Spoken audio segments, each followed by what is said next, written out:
People who won inherited earned a large amount of money in a short amount of time. What was the biggest change? Fixing things is no longer about the cheapest way to do it yourself, but about weighing a good DIY solution versus just writing a check and being done with it. E.g., a tree needs to be cut down. Without money, you think about what saw you can use or borrow. Renting is a last resort but viable. With money, you think that owning a chainsaw would be useful, so maybe you should buy one. Beyond that, do I really want to drop this thing myself, or should I just find someone to do it for $500? As a specific answer, I now pay someone to cut my grass. Stress levels before and after, it's like night and day. Being poor is stressful, very stressful. Having money means having options that coincidentally means less worrying about making things work and more focus on actually figuring them out, which leads to more success. You simultaneously have more options while ending up needing plan B less. It's almost cruel. Money doesn't bring happiness, but it absolutely kills 90% of actual real-life day-to-day stress, which kind of paves the way for positive change. Not me, but my sister. 2017, she had no permanent residence, bouncing from couch to couch. She was working for minimum wage, just keeping herself afloat. Something happened and my nephew, son of a different sister, was taken into protective custody, and she and I took on the responsibility together.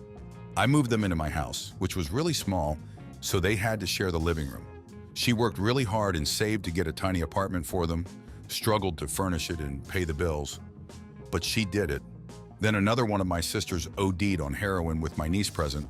Luckily for her, there was Narcan on hand and someone smart enough to administer it. So my niece was also taken into protective custody, and my sister took her on as well.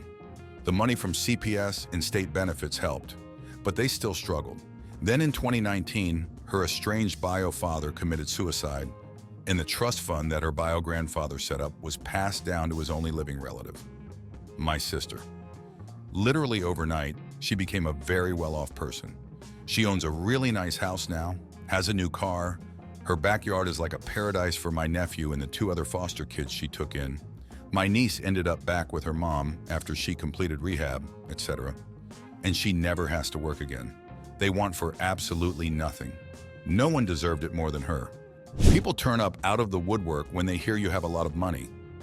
When I signed a massive deal at the company I owed, and I assume my mom told a bunch of people, suddenly friends and family I hadn't heard from in years wanted to spend time together. Same when my mom passed away. In both cases, I wanted to think it was for altruistic reasons, but the timing was just too convenient. The interaction between my existing friend group who also knew about these events did not change. Edit. Thank you, Reddit, for doing exactly what would be expected of you. Thanks for watching. Write your story in the comments. Don't forget to like and subscribe, and